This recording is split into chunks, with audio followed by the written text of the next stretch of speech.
चल हो जा शुरू। केसरिया से मन जोगी हुआ रे, दिल झूमे देखो पतवारा हुआ रे, दिल झूमे देखो पतवारा हुआ रे। हर पल मनाओ केसरी त्योहार। विमल, बोलो जुबान Kesari. And now if we shift focus to the Pune VVIP murder, viewers, right now what we are getting to know is that the accused doctor has been taken to the crime branch, and that's the breaking news we're getting in at this point in time. Uttar Pradesh, वहां पे अगर आप देखें तो हमारा और Samajwadi party का मुकाबला और कांग्रेस वहां सेकंड फिडल रोल में। बिहार में जो इंडी गठबंधन था उसके सूत्रधार राष्ट्र की मुख्य धारा में पहले ही आ गए थे। अब आइए पश्चिम बंगाल में, तो वहां भी कांग्रेस और ममता बनर्जी एक दूसरे से लड़ रही हैं। अधीर रंजन चौधरी जी के बयान देखिए, यहां तक कि वहां के कांग्रेस कार्यकर्ताओं ने खड़गे जी के भी मीडिया में रिपोर्ट आई कि उनकी फोटो के ऊपर भी आपत्तिजनक हरकत की। तो इससे बहुत साफ है कि पंजाब से बंगाल तक इंडी गठबंधन पूरी तरीके से ध्वस्त होता हुआ दिखाई पड़ रहा है इस चुनाव के अंतिम चरण आते आते। और फिर आप मजेदार बात ये देखिए कि अभी आपने एक वीडियो देखा जिसमें बिहार में 3 लोग, 2 ठो बिटवा और 1 ठो बिटिया, मतलब राहुल जी और मीसा भारती जी और तेजस्वी यादव जी, और तीनों बैठ के ज्ञान दे रहे थे, बांच रहे थे कि उत्तर प्रदेश और बिहार क्या होगा। जबकि अगर देखा जाए तीनों ने ये जो डिस्ट्रीब्यूशन ऑफ लीगेसी की बात करते थे, इन्होंने अपनी अपनी पार्टी की डिस्ट्रक्शन ऑफ लीगेसी की है। They have done the destruction of legacy, अपनी विरासत को विध्वंस किया है। और इनका देखिए ट्रैक रिकॉर्ड कितना शानदार है कि राहुल गांधी जी, उनके पिताजी 414 सीटें लेके आए थे और वो 44 सीटों पे लाए। उत्तर प्रदेश में उस जमाने में 85 सीटें होती थी और राजीव गांधी जी के जमाने में 84 जीती थी कांग्रेस ने, 1 सिर्फ बागपत हारी थी, और इनके जमाने में 1 जीती 2019 में रायबरेली, बाकी सब हारे। मीसा भारती जी अपना चुनाव स्वयं हारी, और तेजस्वी यादव जी मतलब 3 बार लालू यादव जी और राबड़ी जी मुख्यमंत्री रहे, परंतु उसके उपरांत भी वो एक बार भी सरकार का 1-1.5 साल भी पूरा नहीं कर पाए। तो आप स्वयं सोच लीजिए, जिसे एक पुराने गीत की पंक्ति है ना, चिट्ठिया हो तो हर कोई बाचे, कर्म न बाचे कोई। तो इनके जो कर्म हैं वो स्वयं दिखा रहे हैं कि वो एक ही दूसरे के साथ बता रहे हैं, एक दूसरे को बता रहे हैं कि किस प्रकार से राजनीति होनी चाहिए। और वास्तविकता ये है कि उनकी स्वयं की स्थिति, उनके अपने कर्मों से यदि विचार करें तो और स्पष्ट हो जाती है। अब आप बंगाल में आइए, तो ये मीडिया में खबर आई है कि ममता बनर्जी जी ने बहुत स्पष्ट रूप से कह दिया है कि वो 1 जून को आहूत इंडी गठबंधन की बैठक में नहीं आएंगी। जिसे कहते हैं coming events cast their shadows before, यानी संकेत पहले ही दिखने लगे कि ये पूरा का पूरा गठबंधन किस तरीके से विध्वंस की तरफ जा रहा है। दूसरा एक विषय यह भी कि पंजाब में आपने देखा कि वहां सरकार के एक मंत्री बलकार सिंह का एक बहुत आपत्तिजनक वीडियो आया है, जिसमें उन्होंने एक लड़की के साथ बहुत आपत्तिजनक हरकत करते हुए दिखाई पड़ रहे हैं। आप सोचिए, ये पार्टी वही है जो दिल्ली में अपनी महिला सांसद को मुख्यमंत्री आवास में दुर्व्यवहार करती है और उसके बाद निर्लज्जता के साथ उसका चरित्र हनन करती है, और इसी सरकार का मंत्री पंजाब में इस प्रकार की हरकत करते हुए दिखाई पड़ता है। और उसके बाद भी ये सब लोग अपने मुंह में दही जमाकर बैठे रहते हैं। मुझे लगता है कि पंजाब की जनता इस पूरे विषय को ध्यान में रखते हुए संवेदना के साथ और प्रबलता के साथ इसका सही उत्तर देगी। और माननीय प्रधानमंत्री जी ने भी अपने साक्षात्कार में और अपने उद्बोधन में यह बात कही है कि पंजाब में जो सरकार आई है वो एक प्रकार से अर्बन नक्सल माइंडसेट की सरकार है। इसीलिए जब से यह सरकार आई है पंजाब में कानून व्यवस्था की स्थिति खराब हुई है और अभी सीएमआई की जो एक रिपोर्ट आई कि फर्स्ट ईयर में पंजाब में जो इन्वेस्टमेंट है वो 85% गिर गया। 2022 में जो इन्वेस्टमेंट था 23,655 करोड़ रुपए था, वो 3,492 करोड़ रुपए पे आ गया और अगर इस वर्ष का देखेंगे तो वो और भी नीचे आ गया होगा।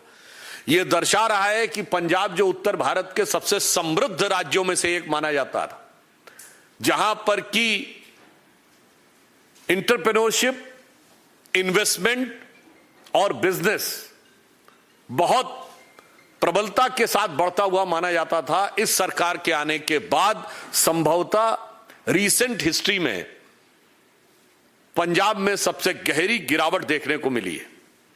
तो यह दर्शाता है कि इनके शासनकाल में किस प्रकार की स्थिति पंजाब की पहुंची है और इनके गठबंधन की किस प्रकार की गति और दुर्गति हो रही है, जिसके लिए वो तीन लोग बैठकर जितने भी प्रकार की विवेचना करें, परंतु उसके साथ देश की जनता सिर्फ संवेदना ही दिखा सकती है।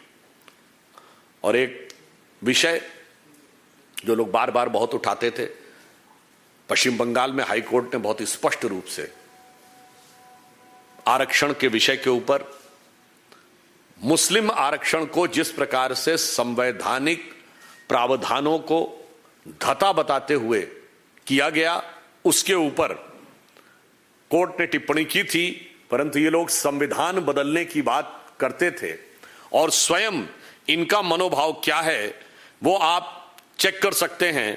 ये अखिलेश यादव जी का ये वीडियो है। आरक्षण की बात की, क्या वो हवाई वादा नहीं है? हमारी पार्टी ने कहा है कि केंद्र सरकार पे पूरी तरीके से समाजवादी पार्टी दबाव बनाएगी।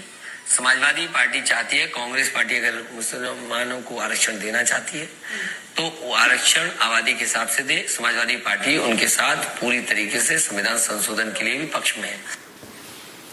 मतलब आप समझिए, संविधान संशोधन के पक्ष में हैं, अर्थात जो माननीय प्रधानमंत्री जी कह रहे थे वो इनका मंतव्य है। ये पहले भी लिख भी चुके हैं, कह भी चुके हैं और कर भी चुके हैं, यानी तीनों स्टेप पे काम कर चुके हैं। बहुत स्पष्ट कह रहे हैं कि इसके लिए संविधान संशोधन, इससे पहले एसटी हसन इनके सांसद कह चुके हैं कि संविधान संशोधन करके किया जा सकता है।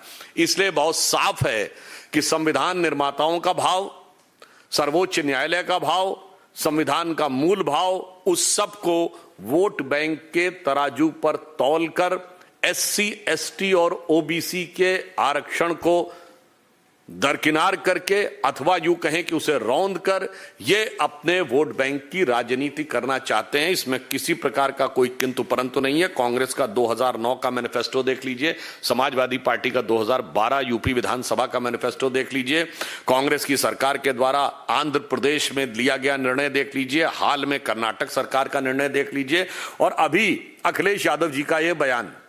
इसके बाद सब कुछ दूध का दूध, पानी के पानी की तरह बहुत साफ हो जाता है।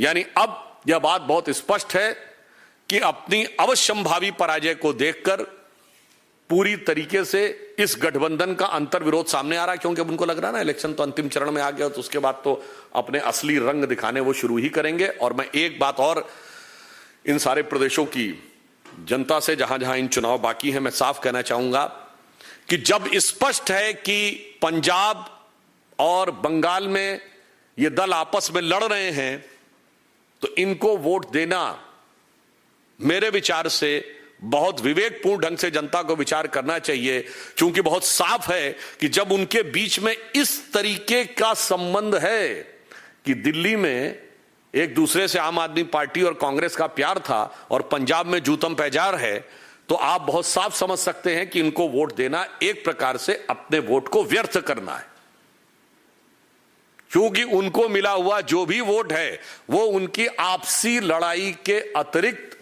और उसकी कोई सार्थकता नहीं होगी। इसलिए स्पष्ट रूप से अब हमें साफ दिख रहा है कि अंतिम चरण आते आते देश की जनता ने ये सारी बातें देख ली हैं और प्रधानमंत्री श्री नरेंद्र मोदी जी के नेतृत्व में एनडीए और भारतीय जनता पार्टी बहुत शानदार तरीके से जो हमारा लक्ष्य है 400 पार उसकी तरफ जा रही है और देश की जनता निर्णायक रूप से पूरी भावना के साथ और पूरे समर्थन के साथ उसके साथ खड़ी है।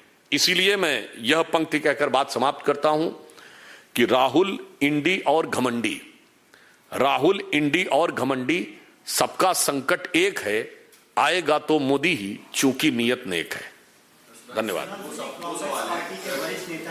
पहला सवाल ये कि पश्चिम बंगाल की मुख्यमंत्री ममता बनर्जी ने कहा है कि अगर हम सीपीएम को उखाड़ फेंक सकते हैं तो बीजेपी को भी, और दूसरा अरविंद केजरीवाल 7 दिनों के इलाज के लिए जो है उन्होंने राहत मांगी है। देखिए, जो उन्होंने बात कही सीपीएम को, उन्हें ये सोचना चाहिए कि अगर सीपीएम उखड़ सकती है, जो 30 साल रह के सो कॉल्ड साइंटिफिक रिगिंग करती थी, तो वो भी उखड़ सकती है। और ममता जी को ध्यान रखना चाहिए, जब वो सीपीएम से संघर्ष कर रही थी तो भारतीय जनता पार्टी उनके साथ थी, और आज वो उसके विरुद्ध हैं। और ये भी याद रखना चाहिए कि समय हम मुख्य विपक्षी दल हैं, और तब कांग्रेस से उनको अलग होना पड़ा था। इसलिए ममता जी का वक्तव्य आत्मावलोकन के लिए जरूरी है। The statement of Mamata Banerjee is very much required for the introspection. और अभी तो उनका एक वीडियो आया था जिसमें कि वो अपने को मतलब डिवाइन ही बोलने लगी थी। उन्होंने सब धर्म ग्रंथों का नाम ले दिया था कि ये खत्म हो जाएंगे, मगर ममता जी की गारंटी नहीं खत्म होगी।